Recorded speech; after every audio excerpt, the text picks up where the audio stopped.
Hello friends, आप सभी का फिर से एक बार दाराजी ने चैनल पर आप सभी का एक बार वेलकम करते हैं। जैसा कि हम लोगों ने इलेक्ट्रोस्टैटिक्स को स्टार्ट किया था, आज हमारा तीसरा लेक्चर और हमारा टॉपिक है आज का आवेशन। तो देखिए फ्रेंड्स, आवेशन होता क्या है? आवेशन मतलब होता है किसी वस्तु को आवेशित करने की प्रक्रिया।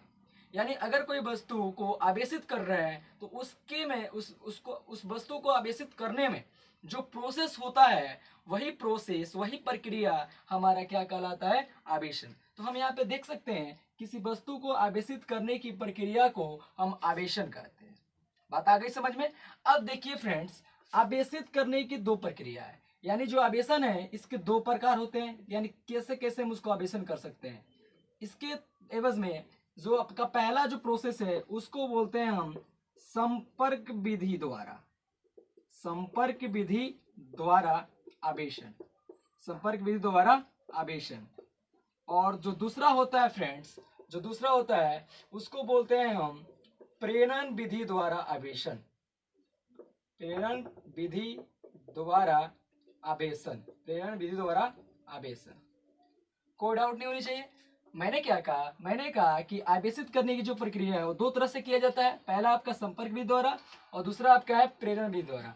अब यहाँ पे संपर्क विधि में हम दो टाइप से स्टडी करेंगे। जो हमारा पहला होगा उसको बोलते हैं घर्षण विधि द्वारा आवेशन। घर्षण विधि द्वारा, घर्षण विधि। और जो दूसरा होगा इसको बोलते हैं चालन। चालन। आगे समझ में? जो हमारा पहला क्या है? आवेशन की प्रक्रिया संपर्क विधि द्वारा, और दूसरा हमारा है प्रेरण विधि द्वारा। उसके बाद हम लोगों ने देखा कि संपर्क विधि में भी दो विधि आता है, दो मेथड आता है। कौन कौन सा प्रोसेस है? एक हमारा घर्षण विधि और दूसरा हमारा है चालन विधि। आज के लेक्चर में हम लोग पढ़ेंगे घर्षण विधि द्वारा आवेशन कैसे किया जाता है और चालन विधि द्वारा आवेशन कैसे किया जाता है। तो आप क्या कीजिए, वीडियो को पॉज कीजिए और जितना भी सारा बोर्ड पे लिखा गया है आप इसको उतार लीजिए। तो देखिए फ्रेंड्स, यहाँ पे हमारा जो पहला है, पहला का पहला घर्षण विधि द्वारा आवेशन। यानी इसमें हम क्या करते हैं कि एक वस्तु को दूसरे वस्तु के साथ हम रगड़ते हैं। घर्षण करने का मतलब रगड़ना। घर्षण करने का मतलब रगड़ना। यानी जब एक वस्तु को दूसरी वस्तु के साथ रगड़ेंगे तो एक वस्तु से दूसरे वस्तु पर इलेक्ट्रॉन का स्थानांतरण होगा। यानी इलेक्ट्रॉन की वजह से ही चार्ज उत्पन्न होता है। मैंने आपको बता दिया है कि आवेश की संकल्पना हम इलेक्ट्रॉन से ही करते हैं। ठीक है? तो अब क्या होता है कि जब एक वस्तु का दूसरे वस्तु के साथ रगड़िएगा तो एक वस्तु से दूसरे वस्तु पर इलेक्ट्रॉन का स्थानांतरण होगा। यानी एक वस्तु से आवेश दूसरे वस्तु पर स्थानांतरण होगा। जिस जिस वस्तु से इलेक्ट्रॉन जाएगा यानी रिलीज होगा तो उस पर पॉजिटिव चार्ज उत्पन्न होगा, और जो वस्तु इलेक्ट्रॉन को ग्रहण करेगा उस पर कौन सा चार्ज उत्पन्न होगा? Negative charge. मैंने आपको पहले ही बता दिया है इसके बारे में। तो अब देखिए फ्रेंड, जैसे हम by the help of example हम समझ सकते हैं। देखिए यहाँ पे मैंने इस धागे को लिया है। ये है चोकर का। आप बोरा देखे होंगे ना, चोकर का, आटा का आपके घर पे आता होगा। तो आपके बोरे में ये जो पतले पतले पतले पतले टाइप का जो ये रस्सियां होती है। अब देखिए इसको मैं लिया हूँ, 4-5 रस्सी दिखाई दे रही है आपको वीडियो में। अब देखिएगा हम इसको रगड़ रहे हैं, ऐसे रगड़ रहे हैं, ऐसे रगड़ रहे हैं। देख रहे हैं ये क्या कर रहा है? ये सब आपस में एक दूसरे से दूर हट रहा है। जैसे अपने अंगुली को ले जाऊंगा तो देखिए सटने, ये सट रहा है कि नहीं सट रहा है? सट रहा है ना? ध्यान से देखिएगा, फिर से एक बार। ये आप घर पे भी कर सकते हैं। ऐसे किए, ऐसे किए। अब देखिएगा ध्यान से, ये आगे सट गया ना? सट गया नहीं सटा? यानी इसका मतलब हुआ कि जब एक वस्तु से दूसरी वस्तु के साथ हम रगड़ रहे हैं तो एक वस्तु से इलेक्ट्रॉन का स्थानांतरण दूसरी वस्तु पे हो रहा है। तो अब यहाँ पे आपको पता चल गया होगा कि पहले मेरे तो फिंगर पे कोई चार्ज नहीं है। अब देखिए ध्यान से, ऐसे किए, किया, किया। देखिएगा ध्यान से, ये देखिए आके सट गया ना? सटा कि नहीं सटा? सटा ना? तो आप घर पे भी इस प्रोसेस को कर सकते हैं। इस प्रोसेस के द्वारा हम चार्ज का स्थानांतरण आसानी से समझ सकते हैं। बात आई समझ में? यानी कि मेरे फिंगर पे पहले चार्ज नहीं था, तो यानी इससे इलेक्ट्रॉन का स्थानांतरण मेरे फिंगर पे हुआ। तो मेरे फिंगर पे कौन सा चार्ज उत्पन्न हुआ? Negative charge. और इस पे कौन सा चार्ज उत्पन्न हुआ? Positive charge. अब देखिएगा यहाँ पे कि जैसे जैसे इसको कर रहे हैं तो ये एक दूसरे से दूर भाग रहा है। क्यों भाग रहा है? इसलिए एक दूसरे से दूर भाग रहा है ताकि सभी पे क्या है? पॉजिटिव चार्ज है और एक समान है। तो सब पॉजिटिव पॉजिटिव क्या करता है? रिपल्सन करता है, और पॉजिटिव निगेटिव क्या करता है? अट्रैक्शन। देखिए अट्रैक्शन कर लिया ना? फिर से एक बार देख रहे हैं, फिर से देखिए यहाँ पे ध्यान से देखिएगा, आ गया ना? कर लिया ना? तो इस तरह से हम by the help of example हम समझ सकते हैं। यानी इस विधि द्वारा एक वस्तु को जब दूसरे वस्तु से रगड़ा जाएगा तो एक वस्तु से दूसरे वस्तु पर आवेश का स्थानांतरण होता है। ठीक है, इतना बात आगे समझ में। अब यहाँ पे कि जो वस्तु इलेक्ट्रॉन को ग्रहण करती है उस पे ऋण आवेश और जो वस्तु इलेक्ट्रॉन का त्याग करती है उस पे धन आवेश उत्पन्न हो जाता है। अब यहाँ पे एक सोचने वाली बात है कि अगर 2 कूलम चार्ज अगर किसी वस्तु से जाएगा तो -2 कूलम दूसरे वस्तु पे आ जाएगा। यानी इसका मतलब क्या हुआ कि घर्षण विधि द्वारा आवेशन में हम जो आवेश उत्पन्न होता है समान परिमाण का, लेकिन वो विपरीत नेचर का होता है। यानी अगर जैसे मान के चलिए कि यहाँ से मेरे 2 कूलम चार्ज उत्पन्न हुआ, मेरे इस पे आया तो -2 कूलम मेरे हाथ में और +2 कूलम उस धागे पे होगा। यानी इसका मतलब हुआ कि मैग्नीट्यूड में परिमाण में 2 ही कूलम है, बट वो उसका जो नेचर है एक प्लस में और एक इसमें है माइनस में। आगे बात समझ में मैंने क्या कहा कि घर्षण विधि द्वारा आवेशन में एक वस्तु को दूसरी वस्तु के साथ रगड़ा जाता है। उसके बाद से एक वस्तु से दूसरी वस्तु पर आवेश का स्थानांतरण होता है, यानी इलेक्ट्रॉन का स्थानांतरण होने के कारण आवेश उत्पन्न हो जाता है। अब इसमें कि जो वस्तु इलेक्ट्रॉन को ग्रहण करती है उस पे ऋण आवेश और जो वस्तु इलेक्ट्रॉन को देती है उस पे धन आवेश उत्पन्न हो जाता है। और घर्षण विधि द्वारा आवेशन में समान परिमाण के परंतु विपरीत प्रकृति के आवेश उत्पन्न होते हैं। आगे बात समझ में मैंने क्या कहा? तो चलिए जितनी भी बातें मैंने बताया है मैं आपको इसको नोट डाउन करवा दे रहा हूँ। ठीक है, अब देखिए फ्रेंड्स, मैंने इसको लिख दिया है कि इस विधि में एक वस्तु को दूसरे वस्तु के साथ रगड़ने पर एक वस्तु से दूसरे वस्तु में इलेक्ट्रॉन स्थानांतरित होते हैं। ठीक है, जो वस्तु इलेक्ट्रॉन ग्रहण करती है उस पर ऋण आवेश और तथा जो वस्तु इलेक्ट्रॉन का त्याग करती है उस पर धन आवेश उत्पन्न हो जाता है।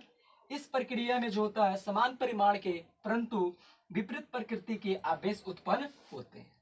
कोई डाउट नहीं होनी चाहिए आपको। मैंने जितना भी बात बोला वो सारी बात मैंने बोर्ड पे लिख दिया।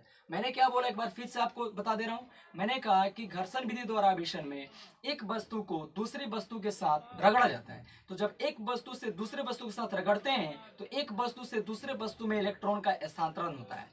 जो वस्तु इलेक्ट्रॉन ग्रहण करती है उस पर ऋण आवेश और जो वस्तु इलेक्ट्रॉन का त्याग करती है उस पर धन आवेश उत्पन्न हो जाता है। और इस प्रक्रिया में जो होता है एक समान परिमाण के परंतु विपरीत नेचर के चार्ज उत्पन्न हो जाते हैं। कोई डाउट नहीं होनी चाहिए। जैसे कांच की छड़ को रेशम के कपड़े से रगड़ते हैं तो कांच के छड़ पर धन आवेश और रेशम के छड़ पर ऋण आवेश उत्पन्न हो जाता है।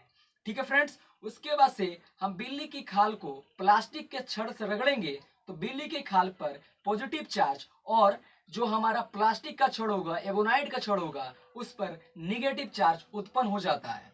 ये भी एक एग्जाम्पल है किसका? आपका घर्षण विधि द्वारा आवेशन का। ठीक है, तो आप क्या कीजिए, वीडियो को पॉज कीजिए और आप इसको लिख लीजिए। आई होप आपने वीडियो को पॉज करके उतार लिया होगा। अब हम पढ़ेंगे, हमारा नेक्स्ट टॉपिक है चालन विधि द्वारा आवेशन। अब देखिए फ्रेंड्स, अब हमारा टॉपिक है चालन विधि द्वारा आवेशन। देखिए चालन विधि द्वारा आवेशन में होता क्या है कि इसमें दो वस्तु होती है। जो एक वस्तु होती है वो आवेशित होती है और जो दूसरा वस्तु होती है वो हमारा न्यूट्रल होती है, यानी उस पर कोई भी चार्ज नहीं होता। जब हम एक आवेशित वस्तु को एक उदासीन वस्तु के साथ चालक तार, यानी चालक तार उसको कंडक्टर बोलते हैं, वायर से जोड़ते हैं तो होता क्या है कि आवेशित वस्तु से उदासीन वस्तु पर इलेक्ट्रॉन का स्थानांतरण होता है। मैंने क्या बोला? मैंने बोला आपसे कि जब एक आवेशित वस्तु को उदासीन वस्तु के साथ हम चालक तार के द्वारा जोड़ते हैं तो एक आवेशित वस्तु से उदासीन वस्तु पर आवेश स्थानांतरण होता है। अब यह प्रक्रिया कब तक होती है, ये आपके मन में प्रश्न उठ रहा होगा। तो देखिए, by the help of example समझाना चाहते हैं कि आप लोगों ने आपके घर पे, सभी के घर पे पानी भरने वाला टंकी होता है, पानी वाला टंकी होता है ना। अगर मान के चलिए यहाँ पे एक नीचे है, एक थोड़ा हाइट पे, यहाँ से मान के चलिए यहाँ से यहाँ तक हाइट पे आपका एक बड़ा टंकी रखा है ऊपर, और नीचे पे यहाँ पे आप एक बाल्टी रखे हैं। आप जब क्या कीजिएगा कि इसमें यहाँ से आप पाइप के द्वारा इसमें आप कनेक्ट कराइएगा तो जो पानी होगा ये ऊपर से नीचे आने लगेगा।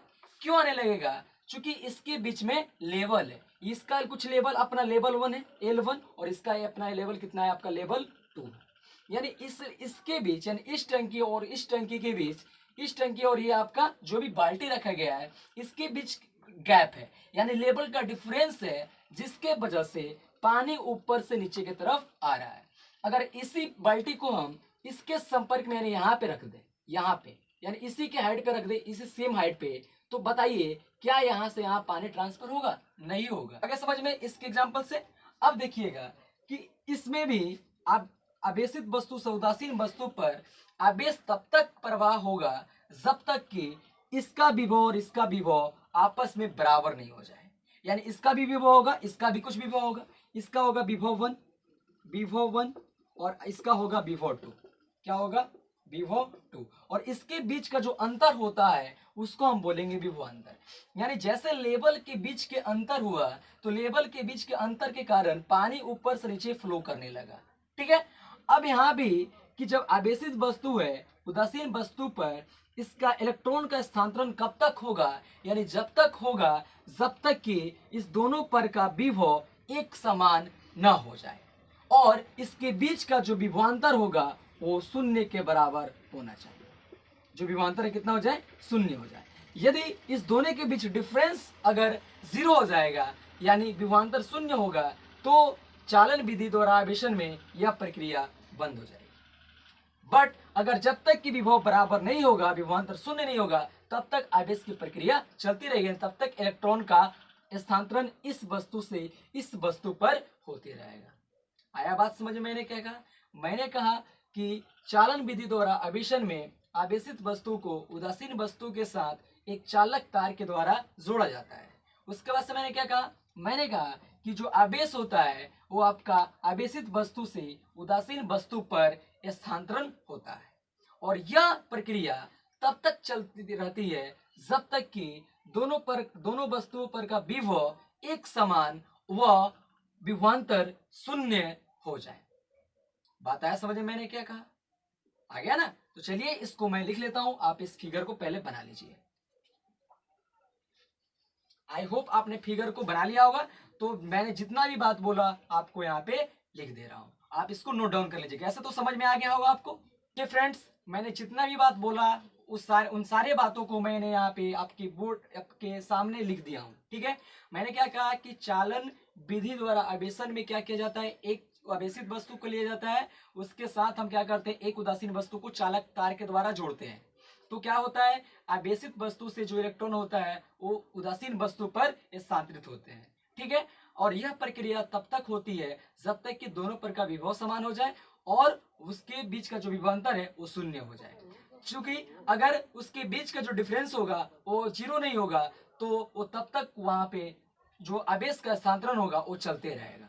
जैसा कि हमने आपको एक टंकी और बाल्टी के एग्जाम्पल से आपको समझाया। ठीक है। तो आई होप आपको समझ में आ गया होगा। देखिए यहाँ पे मैंने लिख दिया है कि चालन विधि द्वारा आवेशन में एक आवेशित वस्तु को उदासीन वस्तु के साथ चालक तार के द्वारा जोड़ा जाता है। तो आवेश आवेशित वस्तु से उदासीन वस्तु में स्थानांतरित होते हैं, और यह प्रक्रिया तब तक होती है जब तक कि दोनों वस्तुओं पर का विभव एक समान न हो जाए और विभवांतर शून्य हो जाए। ओके फ्रेंड्स, तो आज का लेक्चर में आप लोगों को समझ में आ गया होगा। और यहाँ पे एक ध्यान देने वाली बात है कि अगर कहीं पे अगर आपको एक समान का अगर स्फीयर नजर आए और एक पर Q1 और एक पे Q2 चार्ज है, और इसको हम चालक तार के द्वारा जोड़ दें, तो होता क्या है कि इस पर Q1 प्लस Q2/2 चार्ज हो जाता है और इस पे भी Q1 प्लस Q2/2 चार्ज हो जाता है। ठीक है। ये आपके बोर्ड में पूछ भी सकता है एक नंबर में कि मान के चले कि एक समान गोला है, एक पर 4 कूलम का चार्ज है, दूसरे पे -2 कूलम का चार्ज है, तो बताइए कि प्रत्येक गोला पर कितने कूलम का चार्ज उत्पन्न हो जाएंगे चालक तार के द्वारा जोड़ने पर। तो आप क्या कीजिएगा? +4 प्लस -2, तो -2 हो जाएगा, तो 4 में से 2 गया 2 हो जाएगा, और 2 हो जाएगा, क्या हो जाएगा? 1 कूलम। यानी इस पे भी 1 कूलम, इस पे भी 1 कूलम चार्ज आपका डिस्ट्रीब्यूट हो जाएगा। तो आप ध्यान दीजिएगा कि अगर एक समान गोला है और उसको चालक तार के द्वारा जोड़ दिया गया, पहले पे Q1 चार्ज, दूसरे पे Q2 चार्ज है, तो पहले गोले पर Q1 प्लस Q2/2 चार्ज हो जाएगा और दूसरे गोले पर भी Q1 प्लस Q2/2 चार्ज उत्पन्न हो जाएगा। तो आई होप आज का लेक्चर आपको समझ में आया होगा। नेक्स्ट वीडियो में हम प्रेरण द्वारा आवेशन को आगे करेंगे। तो चलिए आज के लेक्चर में इतना ही रहने देते हैं। और आज का टॉपिक हम लोगों ने क्या पढ़ा? हम लोगों ने पढ़ा आवेशन, किसी वस्तु को आवेशित करने की प्रक्रिया आवेशन कहलाती है। आवेशन जो होता है दो तरह से होता है, एक हमारा होता है संपर्क विधि और आवेशन, और दूसरा होता है हमारा प्रेरण विधि और आवेशन। संपर्क में हम लोगों ने दो पढ़ा, एक पढ़ा घर्षण और एक पढ़ा हमने चालन। घर्षण में एक वस्तु से दूसरे वस्तु के साथ रगड़ा जाएगा, और इसमें क्या किया जाएगा, एक वस्तु को दूसरे वस्तु के साथ कनेक्ट किया जाएगा, वो भी चालक तार के द्वारा। और जो एक वस्तु होगा वो आवेशित होगा, और जो दूसरा वस्तु होगा हमारा न्यूट्रल होगा। तो आई होप आज का लेक्चर आपको समझ में आया होगा। तो चलते हैं, मिलते हैं नेक्स्ट लेक्चर में, तब तक के लिए नमस्कार।